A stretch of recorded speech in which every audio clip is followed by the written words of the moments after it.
Hello, everyone, and welcome to Community Bookstore's virtual event series. My name is Hal Levinka, and I'm the event director at the bookstore, and I am thrilled today to welcome Sam Riviere for the release of his brilliant new novel, Dead Souls, in conversation with Lucy Ives.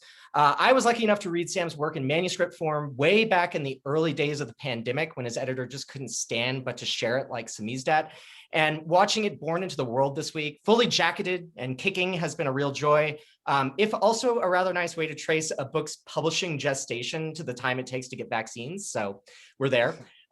So to some housekeeping, you should be able to see and hear our presenters, but they cannot see or hear you. So if you have any questions, please click on the Q&A button here at the bottom of your screen to submit them. We'll be asking those at the end of the program. There's also a chat button down here through which I'll be posting a link to purchase tonight's book, very important. A caveat for tonight's event and for all virtual events, we're all at the mercy of our home internet connections and server loads, so please bear with any technical issues that could arise. We will try to solve them quickly. And finally, we've scheduled a whole host of late spring programming heading into the summer, so head over to our website and sign up for our newsletter to stay up to date. One that I do want to point out, this Thursday, our NYRB Classics series is back to welcome Mark Lilla and Colm Toybin for a discussion of Thomas Mann's Reflections of a Non-Political Man. That program is taking registrations now on our website. And last but not least, we've enabled live auto-transcribed closed captioning for the evening. So if your Zoom is updated, you can enable that from the live transcription button on your screen. So now a little about tonight's guest, and we will get started. Sam is the author of a trilogy of poetry books, 81 Austerities, Kim Kardashian's Marriage and After Fame, and a book of experimental prose, Safe Mode. He teaches at Durham University and lives in Edinburgh, where he runs the micropublisher If a Leaf Falls Press. And Lucy is the author of the novel Impossible Views of the World. Her writing has appeared in Art in America, Artforum, The Baffler, Frieze, Granta, Lapham's Quarterly, Vogue, and NewYorker.com. For 5 years, she was an editor with the online magazine Triple Canopy. A graduate of Harvard University in the Iowa Writers Workshop, she holds a PhD in comparative literature from New York University. She currently teaches in the Image Text Interdisciplinary MFA program at Ithaca College, as well as in NYU's XC Experimental Humanities and Social Engagement Master's program.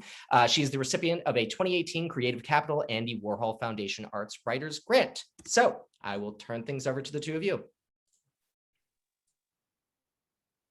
Thank you very much. Thank you for coming. I'm going to begin by reading an excerpt of the book. This is from near the beginning. Well, it's in the first 100 pages of the book. And at this point, the narrator has met a poet called Solomon Wiese at a Travelodge bar in the center of London. And the rest of the novel from this point is Wiese's monologue, who just, he tells his story about how he got caught plagiarizing and his various adventures. But I'm just going to read a little bit from the way he sort of sets himself up. He explains a bit about himself here. For as long as he could remember, Solomon Wiese said, more slowly now, as if satisfied that for the time being I was trapped, he had had a desire to disappear, even as a small child. He could remember his earliest attempts at disappearance, his dreams about it, dreams in which a scene played out before him, completely neutrally, like a surveillance tape, the scene of his family in the car, for example. And although he wasn't there, in the car, he wasn't missing either. It was simply as if I never existed, Solomon Wiese said. When he was 7 or 8, he had decided to hide somewhere because of this idea, he thought. He had hidden in a tree in the corner of the house, of the garden of the house where he grew up. He had climbed up high in the tree, and staying incredibly still, he had watched and listened. He had listened for the first sounds of his disappearance, for his name when it sounded from inside the house. There was no definite moment when his absence was noticed, he realized. And though he heard many voices and sounds from up in the tree, it was hard to understand their meanings. He wasn't sure if the sounds contained the sound of his name. Then he heard a voice calling him distinctly, and he saw his sister come out into the garden, walk towards the tree where he was hidden, look around, then turn back towards the house. The air calmed around him, and the house went quiet for what seemed like a long time. I saw the sun had changed its angle, Solomon Wiese said, and that it was nearly evening. After waiting even longer, he could almost imagine that the house in front of him was any house, he said. It was gradually emptying of its familiarity. It was a house that looked so ordinary, he began to wonder why he was looking at it. Why this particular house, he had wondered, and not another house? He stayed very still in the tree, and now it was as if he were somehow inside the tree, looking out through its branches. It was a holly tree covered with prickly leaves that he had had to move through carefully when he took his place in it, and the leaves hid him from view completely. He imagined what it would be like if he had staggered out of the woods that were behind the house, if he had no memory, and the back of this house was the first house he had ever seen. He almost began to believe that he had staggered out of the woods, that he had no memory, and that he was patiently waiting in the tree, watching the first house he had come to, waiting for dark to fall. That is what would happen next, he realized, if he stayed in the tree. Darkness would fall, and at intervals the windows of the house would light up. Despite his absence, the lights inside the house would be turned on. He would see his family moving around inside the kitchen and the living room, but for some reason he didn't imagine them panicked, making calls, trying to discover where he was, but going about their evening completely normally. It was like in his dream of the car. He imagined them serving up hot food onto plates and sitting down to eat. Eventually, Solomon Wiese said he had gone back into the house. He knew this must have happened, although he didn't remember it. And he didn't remember being punished or questioned by his parents. He only remembered the hours in the holly tree where he had stayed almost motionless. And he thought later that it was as if some part of him had come out of the woods and climbed up with him in the tree and watched the house as the sky had changed to a deeper color. Things changed while he was in the tree, but not at a rate you would notice. Only at some point you noticed they had changed. It sounded more dramatic than it really was. But since then he felt as if he had always carried a small amount of the nothingness he had experienced waiting in the holly tree, watching his family home until it became unfamiliar. A kind of nothingness that stayed alongside him in such a way that he always knew where it was. He knew where it was in his bedroom, where it waited while he brushed his teeth, and how it followed him around at school. There was no characteristic at all he could give to this nothingness. That was what made it a nothingness. It was nothing threatening or frightening, and nothing comforting either. It was simply there, like a water outline left on paper that had once had something spilled on it. Probably the nothingness had always been with him, Solomon Wiese said, but the day he climbed up inside the holly tree was the first time he had noticed it. Later on, he found the nothingness could be used as a receptacle of sorts. If he wasn't sure why he had done something, it sometimes seemed the answer was contained in the outline of the nothingness, or that he could perhaps place it there. He tested this in a quiet way, without telling anyone about the presence of the nothingness, out of embarrassment partly, and the fact he didn't know how to articulate it, of course, being 7 or 8 years old. He had probably given a particular image or flavor to the nothingness simply by using the word nothingness that was in fact inaccurate. He hadn't conceptualized it in this way when he was 7 or 8 years old. He had actually hardly thought about it. He was merely aware of it, in the same way he was aware, for example, of a discolored area of wood inside a cupboard in the spare room of his family house that was roughly the size and shape of a face. The nothingness, it was fair to say, did seem connected to other things of this type that he could think of when he looked back, but it was hard to tell if he was forcing the connections. There was a picture he remembered that had looked like a pinkish, watery smudge to him for most of his childhood. He had never noticed more about it than this, and it had become associated with the idea of the nothingness, due to its indistinctness, its slightly out-of-the-way placing on the stairs, until one day he looked at it and saw a hill, a distant hill, and a line of trees completely clearly, and there was no room for nothingness in the picture anymore. Then there had been times when the nothingness had swum into the foreground to become more obvious. Specific occasions when looking back, it seemed to be there more distinctly than usual. He remembered, for example, playing football on the playground at primary school. They were playing, he remembered, with a squishy miniature football, and during the game, the squishy miniature football had deflected off his foot and flown straight into the face of the teacher on break duty, Mrs. Hewitt, who at that moment had been raising a mug of hot tea to her lips, which the miniature football, for all its squishiness, had smashed to pieces, covering Mrs. Hewitt's face with scalding tea and giving her a fat lip and a bloody nose. He remembered the unbelievable sight of Mrs. Hewitt bowing to eject blood from her mouth and nostrils. Mrs. Hewitt, the elderly teacher of the first form for 5 and 6-year-olds, who was the kindest of the teachers, and had treated Solomon Wiese with a special affection, it had seemed, when he started at school. Gasps went around the playground. Everyone had seen Mrs. Hewitt surrounded by pieces of ceramic, still clutching the handle of the shattered mug, her blouse and cardigan darkened with tea as she spat strings of blood from her nose and mouth. The accident, to Solomon Wiese's amazement, was treated as malicious by the other staff member on duty, a bearded man who emerged as the main witness and claimed that Solomon Wiese had intentionally kicked the ball at Mrs. Hewitt's face at the moment she was raising the steaming cup of tea to her lips. The expression on little Solomon Wiese's face was portrayed in the second teacher's account as being filled with malicious intent, and to this several other pupils added that they had seen Solomon Wiese laughing immediately afterwards. He was laughing about it, they said, and the image of little Solomon Wiese's face, contorted with glee, was instantly transmitted to all the staff and pupils of the primary school. In the face of the accusation, Solomon Wiese tried to remember the moment his foot had made contact with the squishy miniature football, and he began to wonder if he hadn't experienced a moment of recklessness, and if in this rush of exuberance he hadn't directed the kick, as his foot came into contact with the miniature football, towards Mrs. Hewitt, where she stood around the halfway line at the side of the playground.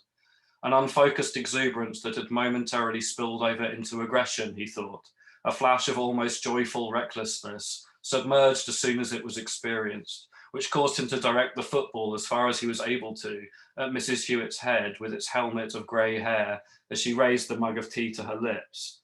That was how it had seemed to him when he thought about it as an 8 or 9-year-old, though of course he would have struggled to describe it, and with this thought he became aware again suddenly of the nothingness.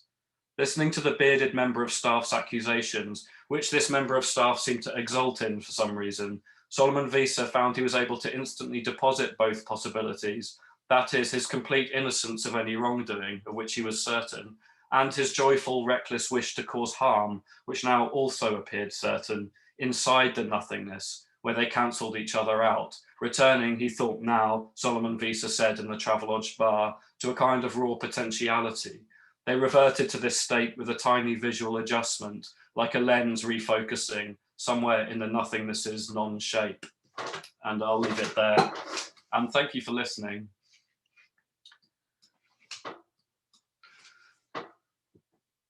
Hi, Lucy. Hi there, Sam. Thank you for that reading. Oh, it's a pleasure. Thank you.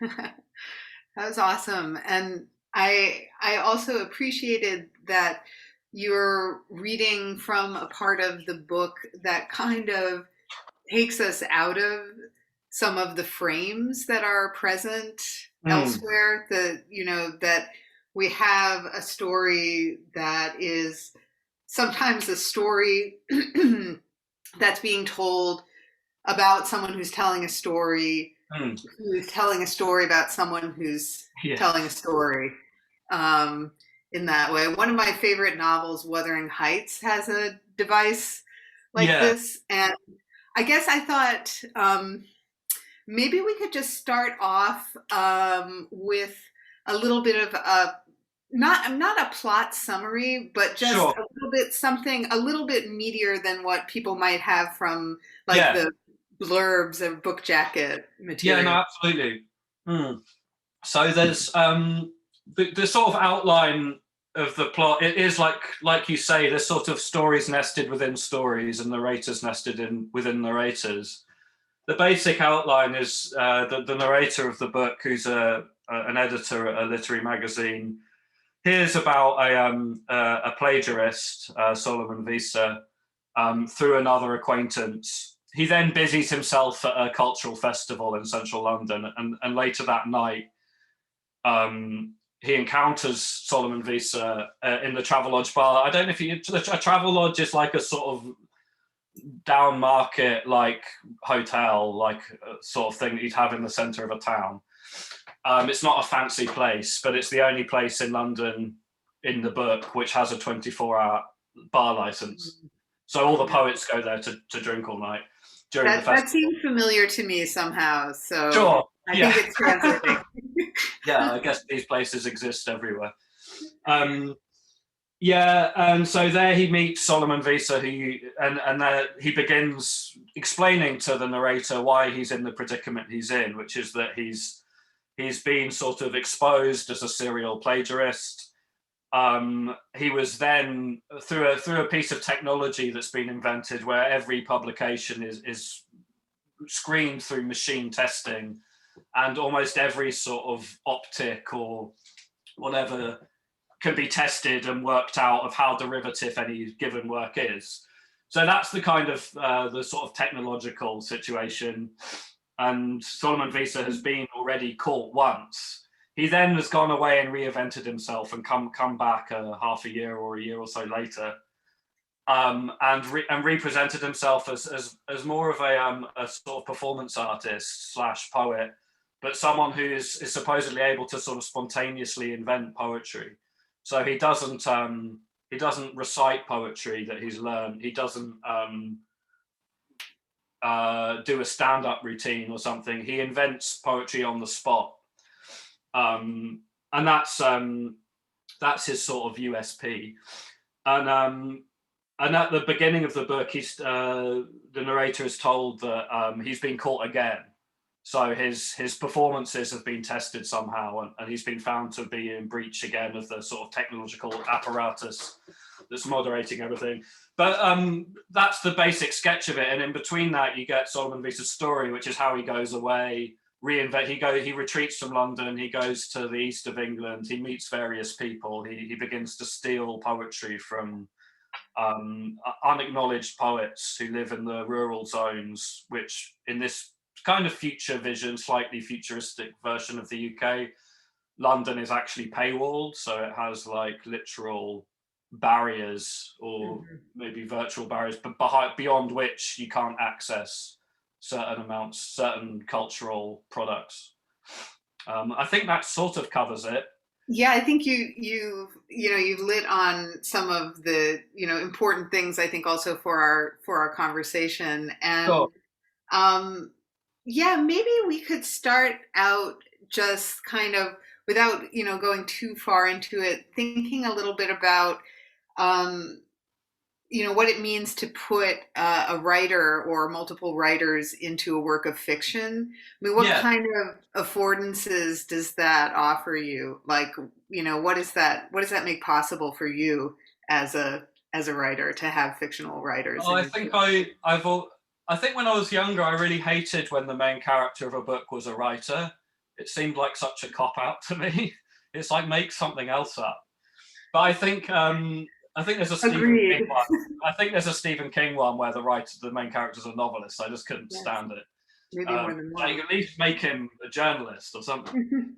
But I think in this instance, at least, I think there's the attraction of having writers populating the book is that they're each a little sort of ecosystem or universe of things themselves, so that they have all of their works or fixations, or maybe just with a writer, it seems easier to dramatize that or easier to bring it to the surface, that their fixations or their interests are public, so that you can kind of populate the novel with these ideas.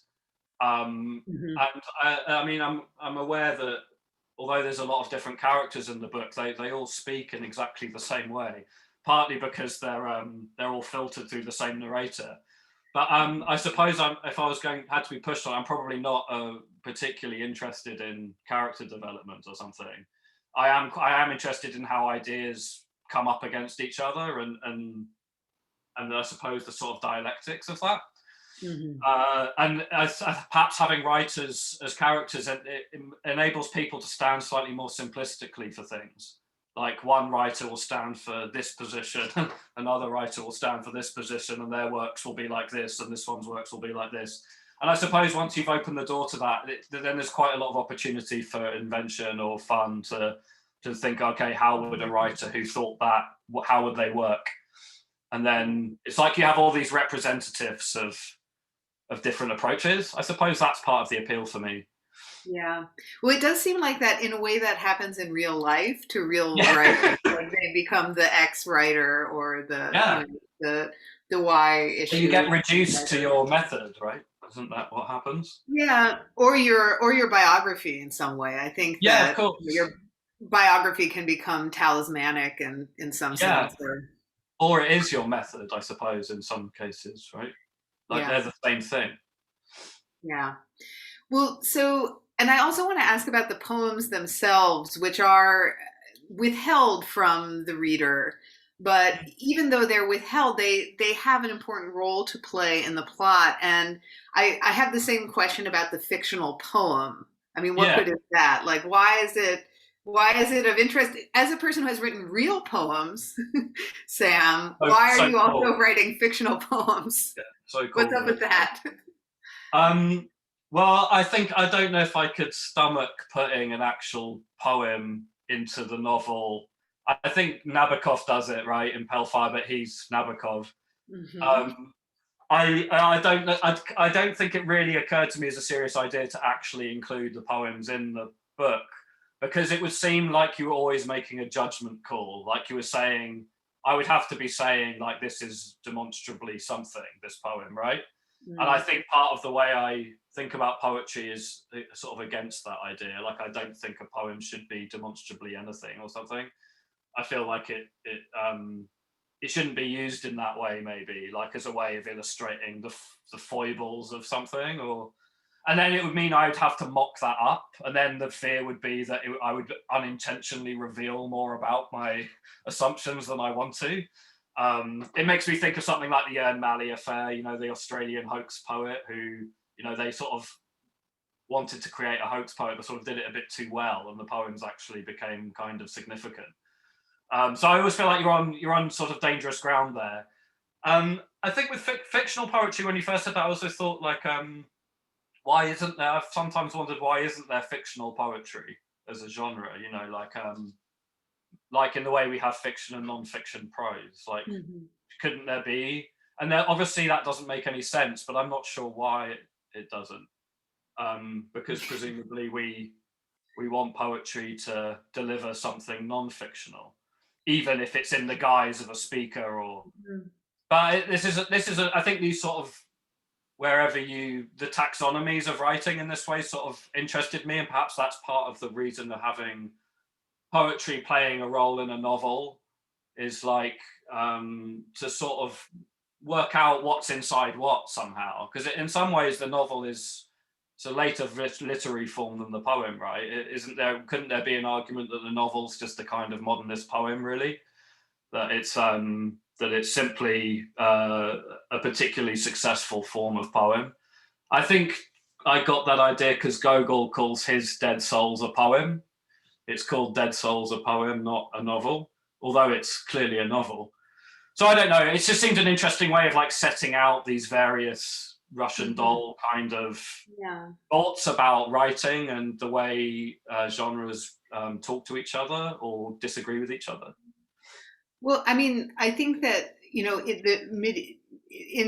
for example, in medieval Japanese literature, you have the novel and the poem coexisting. Oh, interesting. Yeah, so like in the Tale of Genji or the Pillow Book, you see fictional poems within those works, or they're real. I mean, in the case of the Pillow Book, we like that's the diary, right? Yeah. Yeah, but I mean, I'm thinking about like in Europe, like an early novel, the Golden Ass. Oh yeah. Do you know that one has a lot of nested narration? So there is something. I mean, I think in the novel form, there is something about this kind of like composting of different genres, like modes of discourse, different technologies that the novel likes that. And, when you have a narrator who comes and kind of like takes control of all of these other voices and events, then they're also reenacting like the act of the novel itself. Yeah, sure. That's a much better reading than mine. I guess this idea, the Bakhtin idea, right, of like the polyphonic nature of the novel or something, that it's like carnivorous and it absorbs all these other forms. I think there is something is there something a little weird about the novel in that way? I mean, I'm aware of these like pre-modern examples of the novel, but it seems like it became like a force, right? Late, like whatever, when the first sort of successful novels, I don't know, Defoe and things like that, right? The 18th century. Yeah, like it becomes like the rise of realism. Yeah, totally. Like it becomes something slightly different then. It feels maybe like it cannibalizes and like hollows out other literary forms for its own, to get the meat out of them or something. Well, And I think it goes after the news at that point. That's interesting. Like, and it's also going after a space inhabited by popular pamphlets. So things that are going to tell you how to live and explain the economy to you. So that's like Robinson Crusoe or something, right? It's like presented as kind of fact, right? Or like as it kind of is going to teach you some stuff about how to live. Yeah. So is Dead Souls going to do that? Like, is it going to teach us how to be poets? I don't think so. I suppose it might warn you about like the maneuverings of art scenes or something. But I don't really subscribe to the, I don't know. It's like something that just had its own logic once it started running.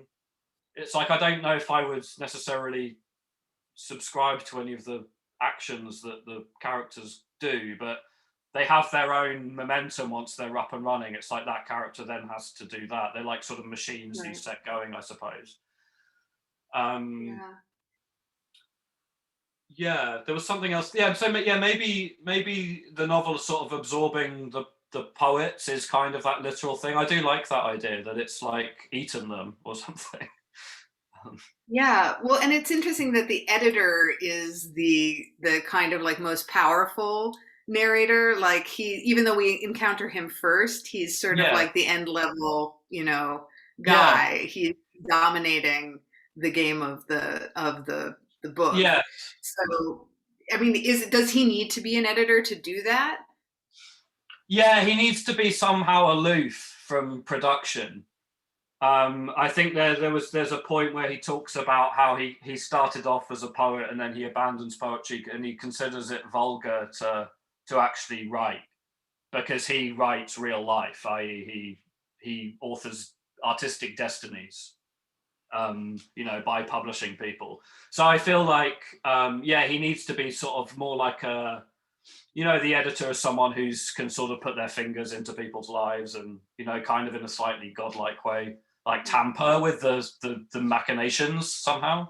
Yeah, I think he did need to be, to not really have a direct stake in things. That's interesting though. Yeah, so let's also talk, I don't want to forget to talk about the question of originality. That seems to come up, and for the society that you're describing, originality is something that must not be trespassed upon, and they've in fact now marshaled their algorithms to the ends of preserving originality in relation to literature, which is also, as the editor explained, produce this new kind of value. But maybe you can just explain to us a little bit about why you got so interested in this fictional idea of what the novel calls crimes against originality, which is another word for plagiarism, I think, or another phrase for plagiarism. I think I was very preoccupied by some of these ideas for quite a long time, and I think I tried, or I made notes towards writing an essay about reuse and recycling and particularly personal experience as the sort of premium value, even in a novel, right? Like, isn't there the thing with a memoir and a novel, like you're reading inversely in a way, because we have this like binary. So when you read a memoir, you're like, oh, I'm sure some of this is made up or exaggerated. And when you read a novel, you're always like, oh, I'm sure there's some truth in here somewhere. So I feel like you're always doing that, sort of putting them into relief. And I'd sort of gone round and around with these thoughts for quite a long time. And then it just, at some point, it became clear that it would be more fun, at least, to play it out as a story rather than to write an essay about it. And I suppose part of my preoccupation with it stemmed from some noticing somehow that, particularly in poetry, right, and I'm really speaking about the UK here, but I'm sure it applies. And maybe more particularly when I started out writing poetry, because I think the terrain has changed as well. But it's still true in a way that there's a premium on personal experience as a kind of meter of like value, kind of, I suppose, authenticity, right? Like there's something real at stake in this poem, for example. But then it seemed to me there was also a case where those kind of poems were sometimes the most generic poems. Like they were like in this weird paradoxical way, like the most heartfelt personal experience could be the most generic literary product, right? That's not necessarily a equal sign. It just seemed to be able to happen that way. And in fact, there was a spate of plagiarisms around 2014 in the UK by numerous people. But a lot of the time, the works that were plagiarized were exactly these kind of personal revelation poems, like something particular happening in which there's a kind of, there's a stake in us taking it for real, being like, this really happened. That's part of the value, or if you want to say, the wager of a poem sometimes, right? I'm not saying there's anything wrong with that. And I think sometimes this is very powerful work can be produced with that wager. But I think sometimes it was weird to me that those were the kinds of poems that attracted the attention of plagiarists, right? Or like that happened quite a few times. And this isn't to be disparaging about those works at all, but it seemed to me that that it was almost as if the plagiarist had taken the poem more literally than anyone, right? Which was like, if language really stands for me, and if I'm going to be a poet, then I have to present the most affecting personal experience, which the only thing I can identify like that is something that's happened to somebody else, right? There seemed to be something to me very relatable about that impulse, to be like, well, you know, I may as well have written this poem because it feels to me like it affects me, right? Like in some senses, it is mine, right?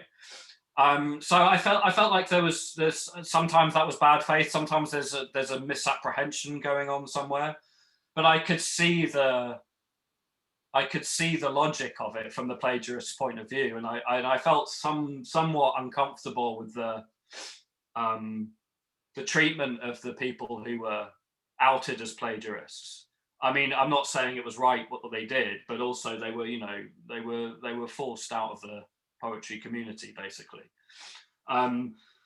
So I can't really remember why I was talking about this. Originality, yeah. So I suppose that was the sort of that was the stuff that was going on in my head, and I was trying to think through, and it had become a little bit of a fixation. And so the novel became a way of thinking through those ideas in a way that seemed less, in some ways more revealing. And at least I feel now like I've exhausted it, if not worked anything out.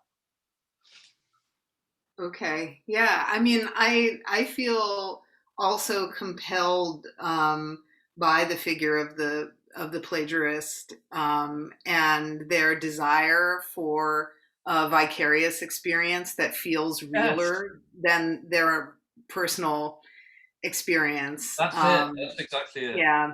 I mean, I've also dealt with characters that did that and also wrote poetry in order to have that experience. And it is I think it's also a very interesting thing,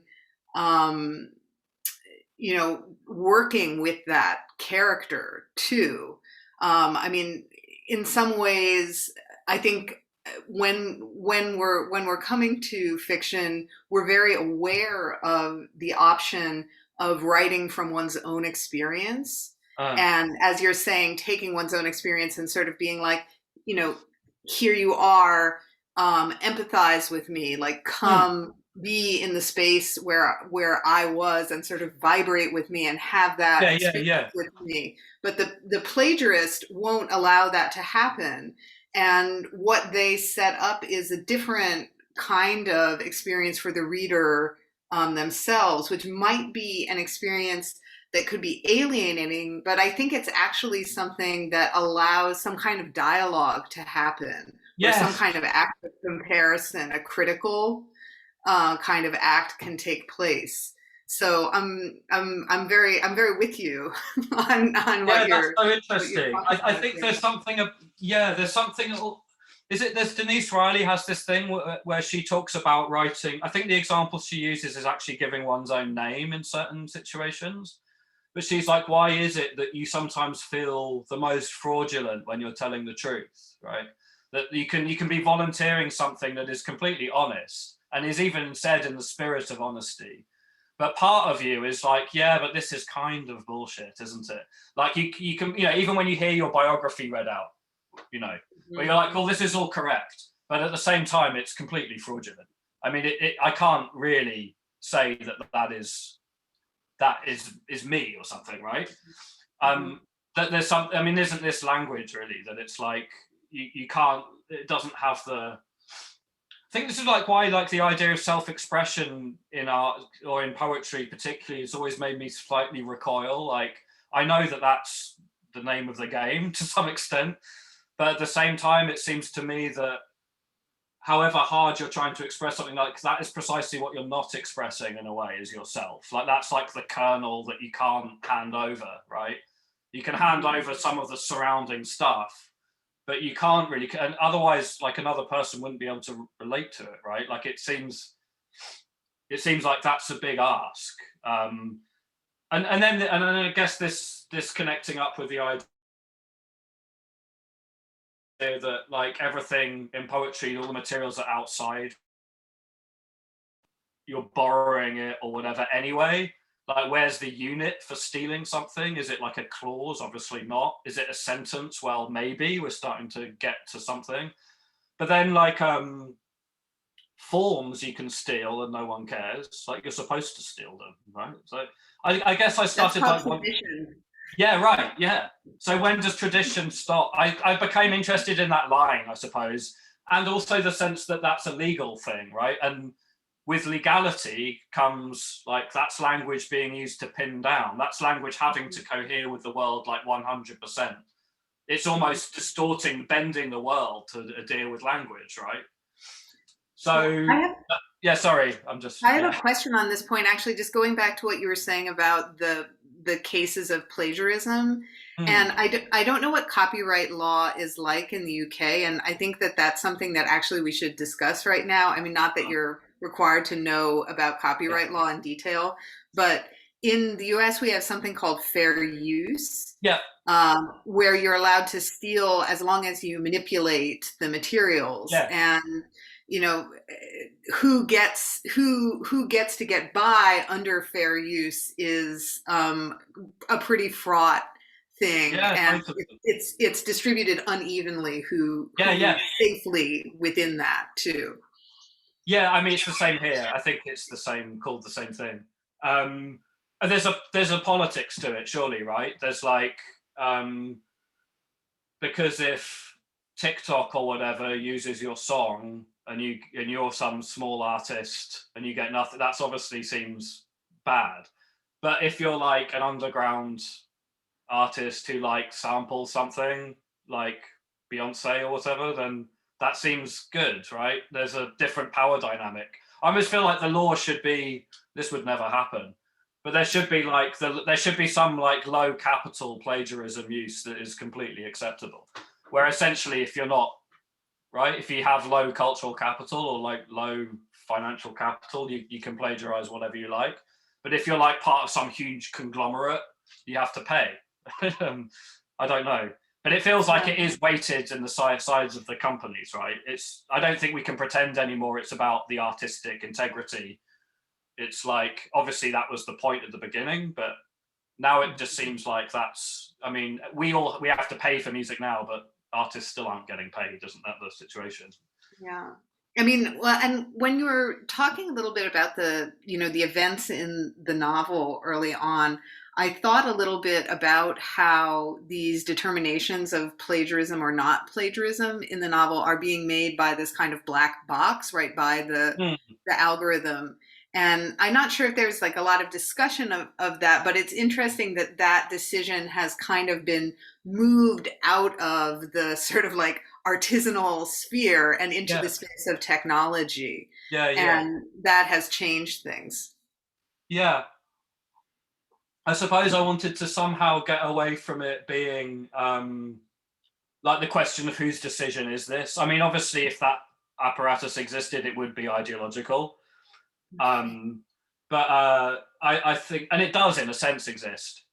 But I think, yeah, I mean, even in court now, it's a judgment call often, right? That when, I mean, I guess music is the most, it seems ahead just because it's more part of the culture that people reuse materials, I suppose. It's more overtly part of tradition. But sometimes it's just a judge listening to two things and being like, yeah, they sound the same. But that person might have no credentials, really. Like, you know, as far as being a music aficionado or whatever. I don't know. They know the law, though. Yeah, they know the law, exactly, yeah. Yeah, so you're in the world of expertise, which I suppose is where all sorts of like management style power structures are now, right? They're not full of ideologues, they're full of experts, right? That's, or at least in Europe, that's where it's going, like, or has been going for quite a long time. Yeah. Well, so one last question from me is just about the way that the novel plays with insider-iness or being an insider. And I wondered, like, in your opinion, what it means to be an insider in the context of contemporary art practice, contemporary literature, and along those lines, like where you see the public sphere today, because I think this novel is also about like the location of the public sphere, and this idea of the paywall is important for that. Yeah, as well. I suppose we're dealing with sort of, I don't know. Yeah, I grew up in the 90s where it was, you know, subcultures were, that's what it was. You know, you had allegiances to things, and that was music or whatever. And I feel like we're obviously in a different, not only a different time, but a different temporal condition now, right? Like 10 years isn't 10 years, as it isn't a decade in the 20th century sense anymore, it seems. I don't think that's just my position, my vantage on it. I think that seems to be true somehow.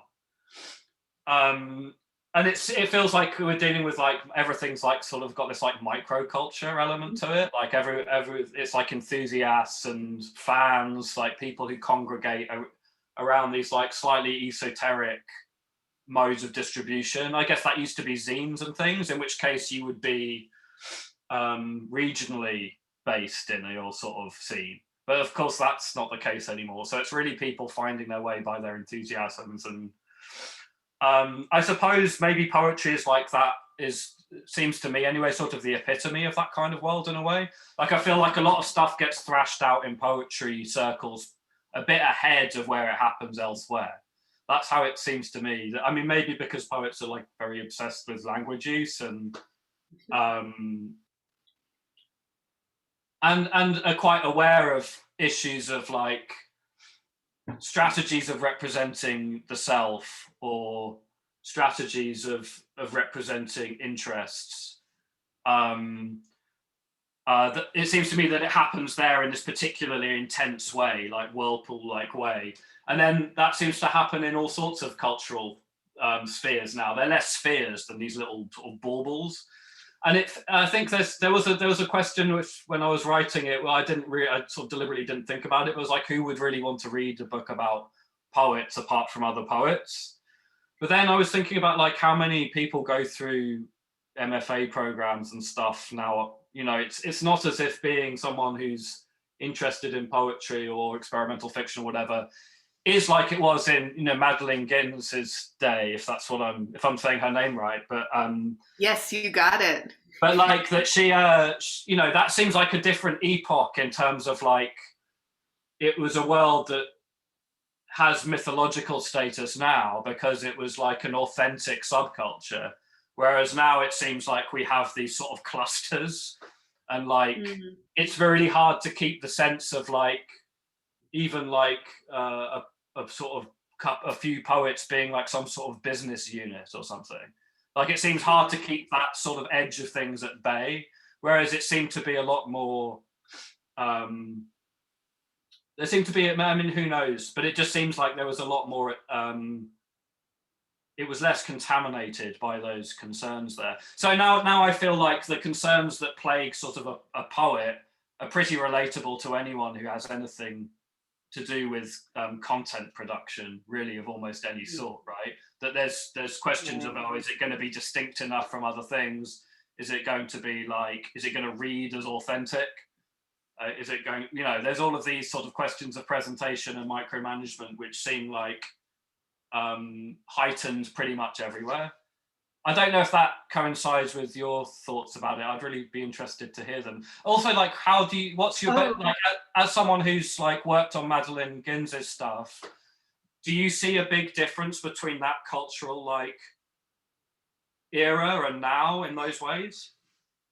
Yeah, well, okay, so for those who are watching, quickly, I recently edited a collection of writings by a experimental writer, architect, and philosopher named Madeline Absolutely Ginz. brilliant. Yeah, who collaborated with her partner Arakawa later in their lives on a project that they called Reversible Destiny, which was an attempt to create built structures that would stave off death. So like human mortality. And without going into too much about that, you can find it all on the internet, guys. I would say, so Madeline started out writing in the late 60s. And I think that late 60s subcultures were actually pretty permeable in interesting ways to mainstream culture. So in some sense, there are parallels between that time and ours. And it's actually, as we get into the 80s, is when you get these harder lines between subcultures and these, you know, like big forms of discourse. I think it has something to do with like television and just like how politics changes and mass communication. Becomes more oppositional. Yeah, exactly. And, you know, I think we romanticize like subcultures of the 80s and the 90s in some ways. And that, I mean, as someone who was young at that time, like I grew up in the 80s and the 90s, I mean, it was really sad how hard it was to find things. I mean, when you found them, it was great. But I think about like now, I don't have those problems. I can look up anything that I want to know about. And that it was really sad that I mean, television was a wasteland. Anyway, this is off topic. And Sam, I don't want to. No, it's so interesting to me though. Yeah. So, but I do want to turn to the questions because your fans will be angry at me if I do not ask their questions to you. So we're going to have a lightning question round now. And I'm going to start with the first question, which came in at 7:36 p.m. So this person is very dedicated. Jay Ruiz asks, can you talk about how you kept up the pace and rhythm of the sentences without paragraph breaks to help punctuate the movement? Okay, well, I'm glad that you thought that I did. I really, Thomas Bernhard was the touchstone here. So I read, without even knowing I was going to do this, I just started reading a lot of Thomas Bernhard, who writes basically unparagraphed books. And there's a real velocity to it. And it gets in your head, his style. And pretty much my novel is an attempt to inhabit his style, not probably very convincingly, but like I certainly got some of the juice from him. And I think with paragraph breaks, once I didn't put them in, I think I put one in early on and then just got rid of it.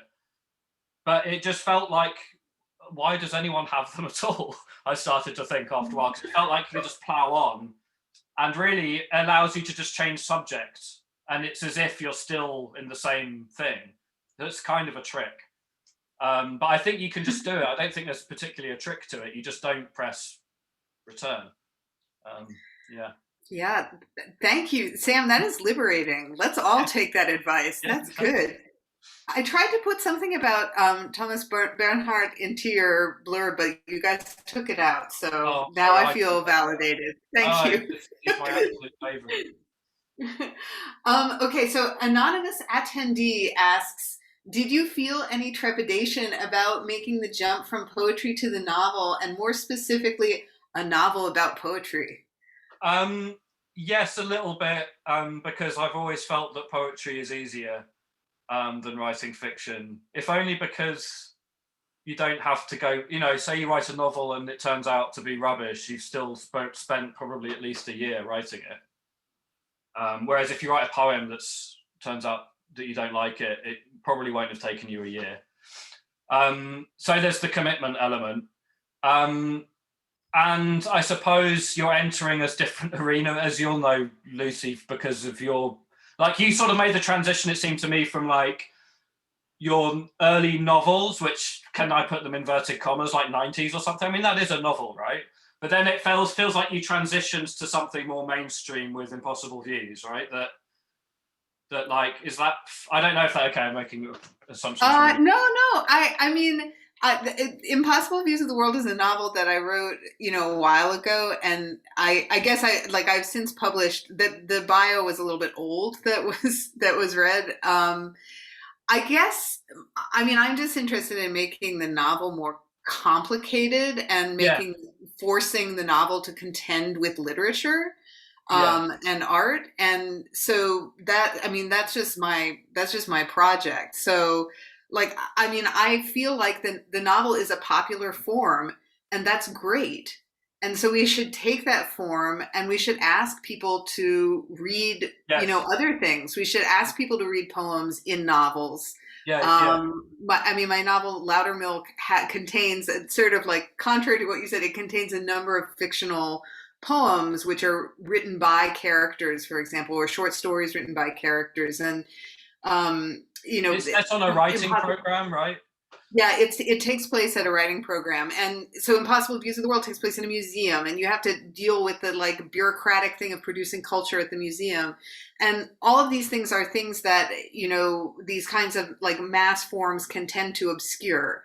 Now, whether we really need to like kind of get so concerned about that is like another question. But I do think, making language more complicated, more opaque, just more difficult, more weird. I think it's really great. And that's something that you do in your book. I don't know if people watch the show Schitt's Creek. This is an American sitcom about these people. Anyway, there's a character named Moira, and if you listen to her talk, she uses $5 words all the time, like GRE words. And I find this very interesting that she's like in this very easy kind of genre, but here she is like, using periphrasis, like speaking at greater length than she has to, in greater complexity. And I like that stuff. So who's the Shakespeare? Is it Polonius, the Shakespeare character who won't shut up? Well, but he's not as complicated as Hamlet. So in a way, he's like not actually an example of what I'm talking about. Okay, because he's a joke, I guess. Really. What? Because he's a joke, really. He's a bore. Like, that's the thing. Like, you get that, he's funny. But the character you're talking about is more than that. She's not just like someone who uses fancy words for the hell of it. Like, there's actual real density. Yeah, no, I'm sorry. That was maybe a confusing example for those who wouldn't be familiar with the show. She's a former soap opera actress. Who was married to a man who committed tax fraud. And anyway, this is a longer story, but she has this like way of expressing herself where she would just like sort of drop these, 5-syllable words. I wonder who's behind this, like the writing. That's an interesting move, no? Yeah, maybe I think we need to move on to the question. Because I feel like I keep going into these places that are not. No, I like it. But I think what I meant about this as well, though, is the moving from the poetry to the novel, you're also changing audience. And because my novel's poetry publishing is a smaller world than fiction publishing. And I think what I meant more about the transition from 90s to Impossible Views was that it seemed like 90s was more of a small press book, right? I don't even know if that's true, but it had that more that vibe, right? And then you moved to Penguin, I think. So it's like I feel like that even if the novel itself is the same kind of product, like the move to a bigger platform also seems to, right? We actually read those novels differently, I think, as well. Yes, and I mean I agree with you on that point. I do want to say that some of these movements were kind of accidental because Sure. 90s was published by a very small press originally, and Yeah. it went into multiple printings, and then it was published by a bigger press. And Ah, the editor that worked with me at that press ended up at Penguin, which was how I published I there. see. Yeah, Like yeah, yeah. it wasn't something that I wasn't like, oh, let me I go to see. that Yeah, yeah, place. I was just I become very dedicated to people I work with, and I like to yeah, yeah, keep yeah. working with them. So that was, I mean, it's just an accident of the industry and different, Yeah, I'm always interested how people move through these stations, though, right? Because there's undoubtedly a difference, and that's. yeah. I mean, I guess to go back to the question, that's more what I was thinking about by the time publication came around. Is like this is a different audience scenario, really. Yeah. Where you're going to get people picking up the book who perhaps don't have any expectations, whereas people who picked up my poetry books would probably have some idea of what they were getting into. Okay, so let's do Yeah, Gus's sorry. question. Can you talk about some of the books and movies and records exclamation point that are haunting the fringes of this novel? Oh, interesting. Yeah, so Bernhard is the obvious one. Dag Solstad is a Norwegian novelist who I started reading and had some bearing on the Solomon Wiese sections. He writes these very delightful novels about characters who gradually become more and more isolated, basically. He's Norwegian. Um, I was, you know what? I was watching the TV series Dark, the German TV series, which is about time travel, when I was writing the novel, the first series of it. And when I watched one of the later seasons later on, and I realised something of it had worked its way into the book. Nothing that particular. Some of the names, perhaps, because it's a German TV series, and some of the sense of like interpersonal complexity, perhaps.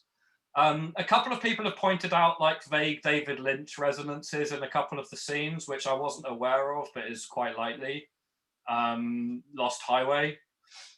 Um, Records, I don't know. I don't listen to music while I write, so I'm not sure.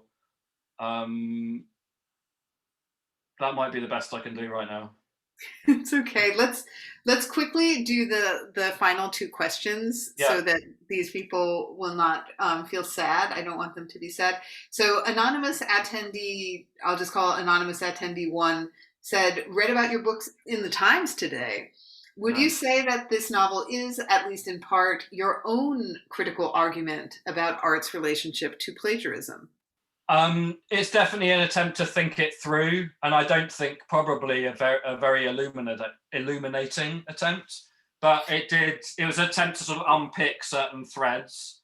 I don't think I have a coherent position on it. I inherently feel, or on some instinctive or emotional level, I feel sympathy with the plagiarist. I can relate to the plagiarist more than I can relate to the person whose work is being stolen for some reason. And I think there's some feeling of being caught out or being like, there's something there that I think is hard. Like I think everyone has in them a little bit. Like when you're caught copying someone's mannerisms or something.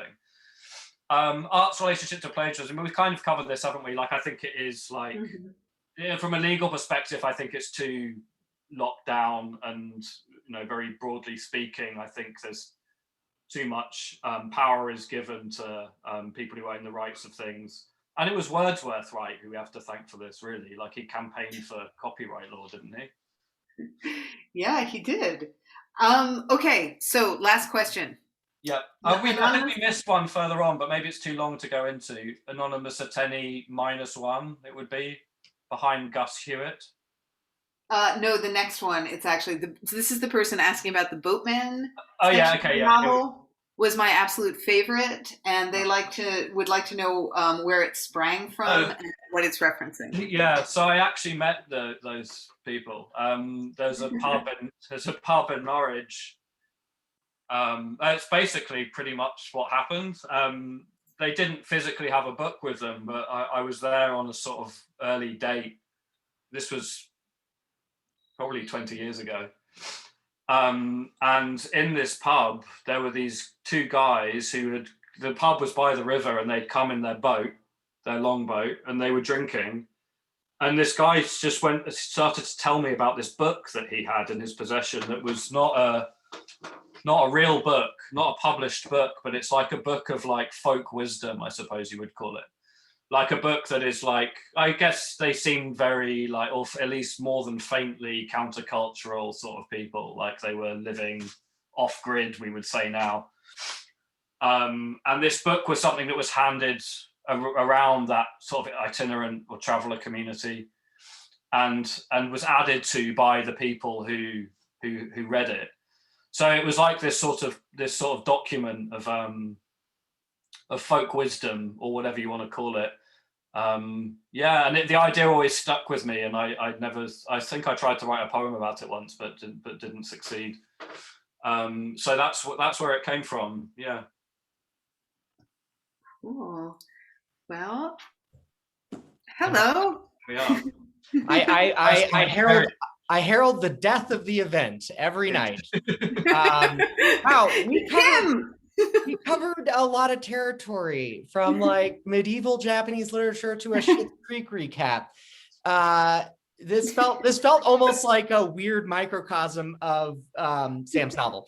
So before we go, one thing that I want to do, if you joined us late, I am posting a link in the chat before we go to purchase the book from the bookstore. It's a book that we love, and I don't say that every night. So everyone, please run. You heard it here first. Otherwise, Sam, congratulations. Thank you so much. Thank you, Lucy. Thrilled to have you. And thanks for staying up late. And Lucy, yeah, thanks for guiding us tonight. And other than that, everybody get vaccinated. We'll hang out soon, hopefully. All right. Good night. Bye.